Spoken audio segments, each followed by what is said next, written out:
मेरे प्यारे बच्चों, जय श्री कृष्णा। हमने प्रीवियस लेक्चर नंबर 3 में इलेक्ट्रिक फ्लक्स और इलेक्ट्रिक फ्लक्स के बेसिस पर कुछ न्यूमेरिकल्स मैंने सॉल्व कराए थे। तो मैं आशा करता हूं कि आपने उस इलेक्ट्रिक फ्लक्स को और उसके बेसिस न्यूमेरिकलों को समझ लिया होगा और आपने फेयर कॉपी में नोट कर लिया होगा। ठीक है ना?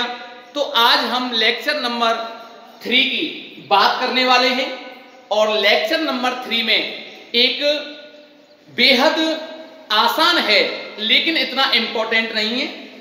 इसके बेसिस पर हम आगे के जो डेरिवेशन हैं उनको ड्राइव करेंगे। इसलिए आज का जो टॉपिक है उसको केवल और केवल आपको समझना है, इतना लर्न नहीं करना है। ठीक है ना? अर्थात याद नहीं रखना है, उसको समझना है मात्र। ठीक है ना?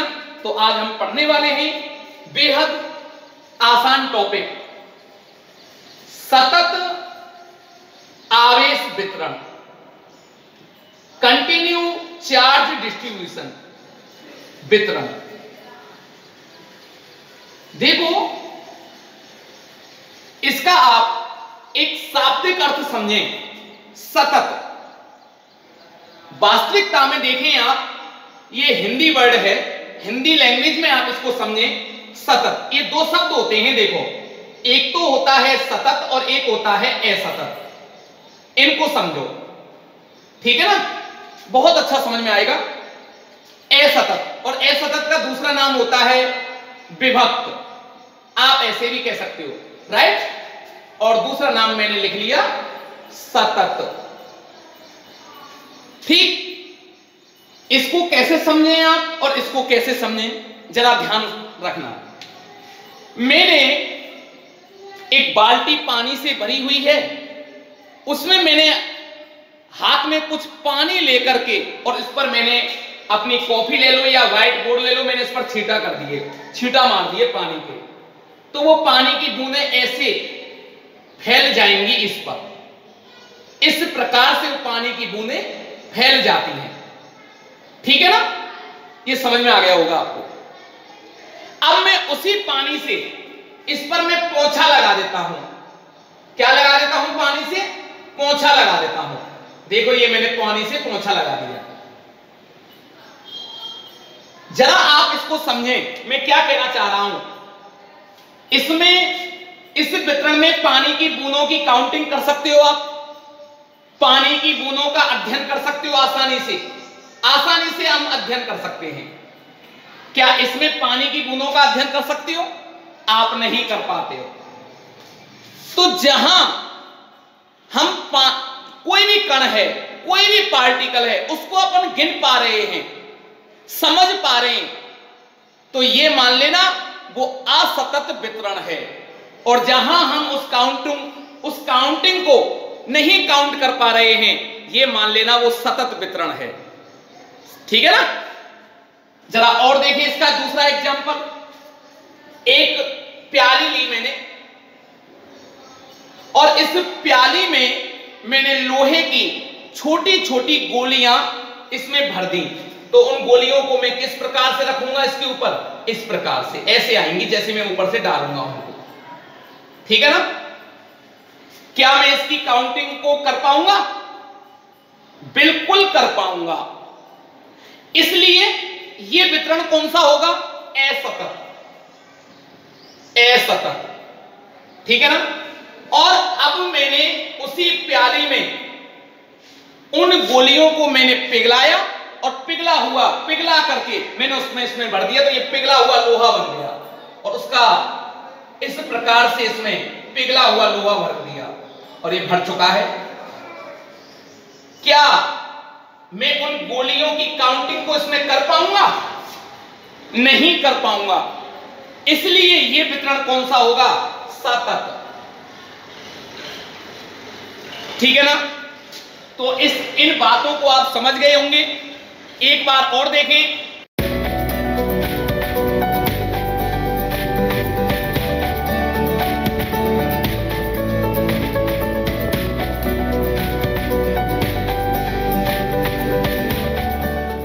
अब देखो, ये असतत होगा, ये सतत होगा। अब इसको एक दूसरे तरीका से और समझें। एक बीकर में मैंने रेत भर दिया, रेत, ये रेत भरा हुआ है, ठीक है ना। अब रेत किस प्रकार से भरा जाएगा? इस प्रकार से ये रेत भर दिया मैंने, लेकिन जरा देखें रेत में ना छोटे छोटे कण होंगे, पक्की बात है ये, लेकिन इन कणों का जो साइज है, कणों का जो साइज है, आकार है, वो इतना सूक्ष्म होता है, इतना सूक्ष्म होता है कि इस प्रकार के वितरण को हम क्या मान लिया जाएगा? सतत वितरण मान लेंगे। क्यों? कणों का साइज बहुत छोटा है, अति अल्प है, उस वजह से हमको रेत की कणों की काउंटिंग नहीं कर पाएंगे। और कणों की काउंटिंग अगर हम नहीं कर पा रहे हैं तो ऐसा वितरण कौन सा वितरण कहलाता है बेटा? सतत वितरण। तो अब आपका यहां क्वेश्चन बनता है कि सर यहां पर कण हैं, लेकिन बेटा कण तो हैं, लेकिन उनका आकार मैंने बोला तो है बहुत छोटा है। कणों का साइज है ना, वो कैसा है बेटा? बहुत छोटा है, ठीक। और छोटा होने के कारण हम कणों की काउंटिंग नहीं कर पाएंगे। इस प्रकार ऐसे वितरण को, अर्थात रेत के इस प्रकार के वितरण को मैं सतत वितरण कह सकता हूं, ठीक है ना। अब उसी प्रकार से हम आवेश की बात करें। बेटा मैंने चैप्टर नंबर 1 में आपको पढ़ाया था कि आवेश एक क्वांटीकृत राशि है। क्वांटीकरण का मतलब क्या है? आवेश का जो वितरण है वो विभक्त है या असतत है। इस बात को मैं पढ़ रहा था, लेकिन जरा ध्यान रखना, आवेश के क्वांटीकरण का जो मान होता है वो इतना होता है 19 कूलम। देखो जरा 1.6 इंटू 10 की पावर -19 कूलम। बेटा -19 अति सूक्ष्म है, अति सूक्ष्म है, इसलिए आवेश के क्वांटीकरण की मैं अपेक्षा कर देता हूं, इसको नेग्लिजिबल मान लेता हूं, उपेक्षा कर देता हूं। किसकी? आवेश के क्वांटीकरण मान की। क्यों? क्योंकि अपेक्षा, क्योंकि आवेश का मान बहुत सूक्ष्म है और अति सूक्ष्म होने के कारण मैं क्वांटीकृत राशि को क्या मान लूंगा? यहां क्या मान लूंगा? नगण्य, ठीक है ना। और जब नगण्य मान लूंगा तो अब आवेश का वितरण कैसा कहलाएगा? सतत आवेश वितरण, ठीक है ना। तो अब बात आती है, इसको, इसी बातों को अगर हम फिजिक्स की भाषा में समझें तो अब लैंग्वेज क्या बनेगी? तो ध्यान दें कि आवेश एक क्वांटीकृत राशि है। राइट है कि रॉन्ग बोल रहा हूं मैं? बिल्कुल राइट बोल रहा हूं, क्योंकि सर आपने तो ये पहले चैप्टर में पढ़ाया भी था कि आवेश एक क्वांटीकृत राशि है, लेकिन इसका मान 1.6 इंटू 10 की पावर -19 कूलम अति अल्प होने के कारण, अति अल्प होने के कारण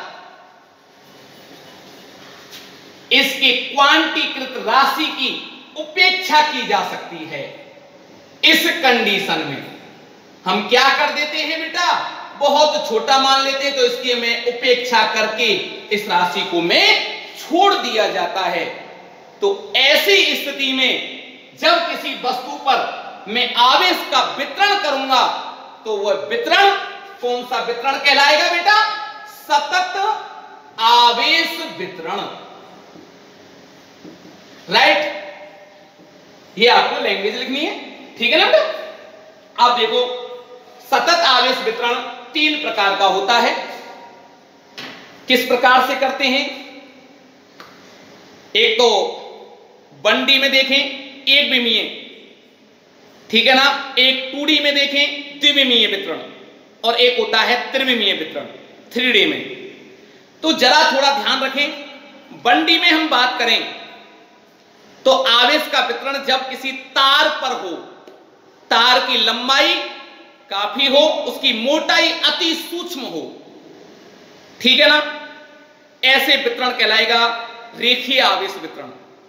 यदि आवेश का वितरण एक पृष्ठ पर हो जिसकी केवल और केवल लंबाई हो और चौड़ाई हो, ऐसा वितरण कहलाता है पृष्ठीय आवेश वितरण। और यदि किसी 3D तीनों विमाओं पर हो, लंबाई, चौड़ाई और ऊंचाई, अर्थात आयतन में हो, ऐसा वितरण कहलाता है आयतन आवेश वितरण।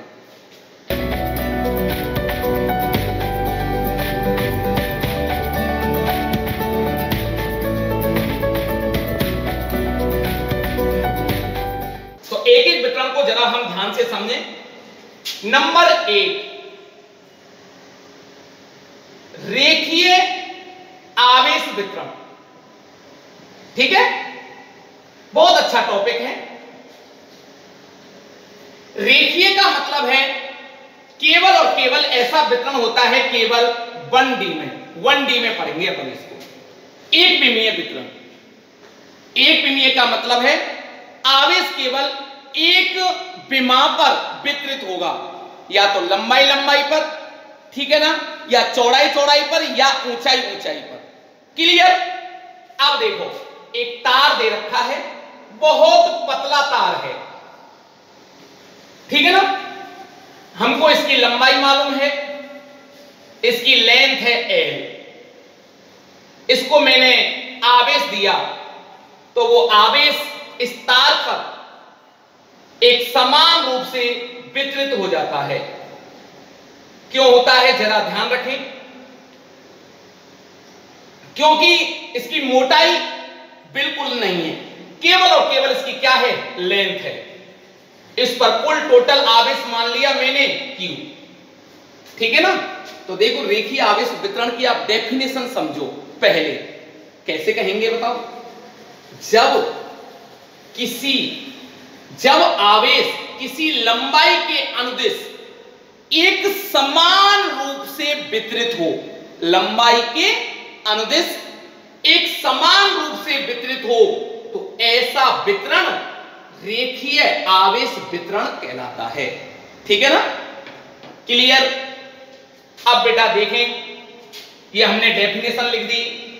अगर इसकी एकांक लंबाई पर आवेश की मात्रा निकालूं तो क्या होगा? तो उसे कहते हैं रेखीय आवेश घनत्व। रेखीय आवेश घनत्व, और उसको व्यक्त करते हैं बेटा लैम्ब्डा से। तो लैम्ब्डा को कैसे दर्शाएंगे? Lambda equal to Q upon L। अब डेफिनेशन देखो बेटा, रेखीय आवेश घनत्व की, एकांक लंबाई पर उपस्थित आवेश की मात्रा। और एक बात ध्यान रखना, जब भी आप डेरिवेशन लिखना चाहते हो, डेफिनेशन लिखना चाहते हो, तो जब भी कोई राशि नीचे लिखी हो ना, उसके सामने आप एकांक लगा दिया करो, डेफिनेशन ऑटोमेटिकली बन जाएगी। लेंथ है ना नीचे, तो मैं क्या बोलूं बताओ? एकांक लंबाई पर उपस्थित आवेश की मात्रा रेखीय आवेश घनत्व कहलाता है। तो इस पर हम आवेश निकालें, कुल आवेश, तो लैम्ब्डा है, ठीक है ना, इतना कुल आवेश रहा। जरा इसका मात्रक देखें आप, तो मात्रक क्या होगा आवेश का? कूलाम, लंबाई का मीटर, कूलाम अपॉन मीटर। ध्यान रखना, इस आवेश की लंबाई मुझे फिक्स मालूम है, इस तार की लंबाई मुझे मालूम है, क्योंकि यह सीधा तार है, ठीक है ना। कैसा तार है? यह सीधा तार है। अगर तार आपका सीधा ना हो, केवल वक्रीय तार हो, तो उस स्थिति में क्या करेंगे? देखो बेटा, अगर मेरा तार इस प्रकार है, ये वक्रीय है। तो बेटा वक्रीय तार की लंबाई तो मुझे नहीं मालूम, कंप्लीट लंबाई क्या है। तो इस स्थिति में आप आवेश को कैसे कैलकुलेट करोगे? तो जरा ध्यान रखें, माना मैंने इस पर आवेश प्लस क्यू आवेश एक समान रूप से वितरित है। जब आवेश एक समान रूप से वितरित हो तो ऐसा वितरण कौन सा होगा? सतत आवेश वितरण, ठीक है ना बेटा। तो उस कंडीशन में मैंने कल एक शब्द यूज लिया था, क्या लिया था? सतत समाकलन योग गुणधर्म से। ये कब यूज होता है बेटा बताओ? ये प्रॉपर्टी, ये गुणधर्म कब यूज होता है? जब हम कोई अल्पांश लेकर के काम करते हैं। और अल्पांश कब लिया जाता है? जब आकृति एक सिमेट्री में ना हो, ठीक है ना, एक निश्चित आकृति ना हो। तो बेटा ये एक कोई निश्चित आकृति तो है नहीं। तो अब इस कंडीशन में लंबाई मुझे मालूम नहीं है इसकी, कितना चार्ज निकाले कैसे निकाले, लेकिन आवेश मुझे मालूम है क्यों। तो इस कंडीशन में मैं क्या करूंगा बेटा? छोटा सा एक इस पर अल्पांश ले लूंगा। एक छोटा सा अल्पांश ले लिया, एलिमेंट छोटा सा, उसका मान है dl, राइट। अल्पांश ले लिया dl लंबाई का, तो इस पर आवेश भी कितना होगा? अल्प ही होगा। ध्यान देना, ठीक है ना। अब मैं इस पर क्या निकालूं? आवेश निकाल सकते हो ना अब तो आसानी से। और हम जानते हैं एकांक लंबाई पर आवेश, एकांक लंबाई पर आवेश घनत्व है। एकांक लंबाई पर आवेश घनत्व है लैम्ब्डा बराबर, कैसे पढ़ोगे बेटा? dq अपॉन dl, ठीक है ना। तो इस अल्पांश पर कुल आवेश dq बराबर क्या हो गया? Lambda dl। इस अल्पांश पर मैंने आवेश निकाल लिया, ठीक है ना। अब मैं पूरे तार पर निकालूं, पूरे तार पर, तो मुझे क्या करना पड़ेगा? इसमें इतनी ही लंबाई के छोटे छोटे अल्पांशों में इस तार को मिलकर बना हुआ मान लूं मैं।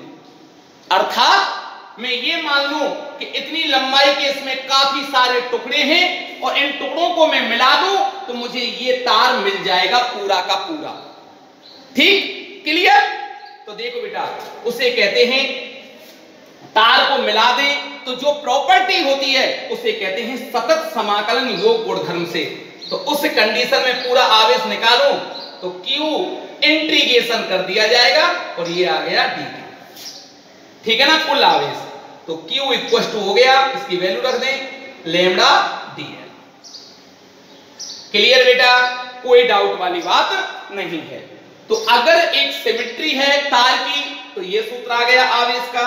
अगर सिमेट्रिकल नहीं है, ठीक है ना, तो उस कंडीशन में हम क्या करेंगे? इस प्रकार की आकृति ले लेंगे, ठीक है ना। तो आप उस पर अल्पांश ले लोगे, अल्पांश के लिए इस प्रकार से आप डिफाइन कर लीजिएगा। क्लियर?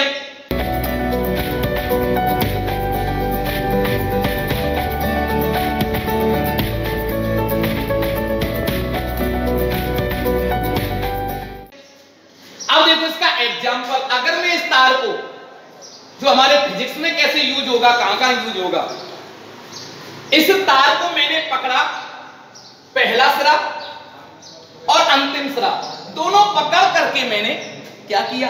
दोनों को इस प्रकार से, ये क्या बन गई? ये तार की वलय बन चुकी है। क्या बन चुकी है? एक वलय। देखो ऐसा रूप ले लिया, ऐसा रूप ले लिया। जब ऐसा रूप ये ले लेगा तो इस पर कौन सा आवेश वितरित है बताओ? वहां पर कौन सा प्लस क्यू आवेश एक समान रूप से इस पर वितरित है, ठीक है ना। तभी तो ये सतत आवेश वितरण के अंतर्गत इस प्रॉपर्टी को पढ़ेंगे अपन। अब ये वलय बन चुकी है तो इसका केंद्र भी होगा और त्रिज्या भी होगी। माना इसकी त्रिज्या r है, तो इस पर आवेश का मान निकाला जाए तो कैसे निकालोगे? तो पहले आप एकांक लंबाई पर आवेश कितना है? लैम्ब्डा, पूरी कितनी वलय बन गई, तो वलय की क्या ली जाएगी, परिधि, और परिधि क्या होगी 2 पाई r। तो अब आसानी से निकाल सकते हो lambda equal to Q upon 2 pi r, ठीक है ना। तो क्यू इक्वल टू कुल आवेश निकालें लैम्बडा 2 पाई r। इस प्रकार से आप इसको कैलकुलेट कर लोगे। ओके, ठीक है ना। देखो लंबाई की जगह अब क्या हो जाएगी, वही फॉर्मूला है सेम, लेकिन लंबाई नहीं काउंट करूंगा मैं। अब ये वलय का रूप ले लिया है इसने, ठीक है ना, वलय का, चक्ति नहीं वलय। वलय खोखली होती है, चक्ति वलय मतलब रिंग, ठीक है ना, कड़ा, आपका कड़ा। चक्ति मतलब जैसे आपके घरों में प्लेट जो होती है वो चक्ति होती है, चक्ति का शेप होती है। तो ये वलय है, यहां वलय का रूप ले लिया तो परिधि आ गई। ओके बेटा, इसका यूज हम हमारे फिजिक्स में इसी चैप्टर में पढ़ेंगे। तो ये क्लियर आ गया रेखीय आवेश वितरण, ठीक है ना। अब बात आती है नंबर 2, पृष्ठीय आवेश वितरण।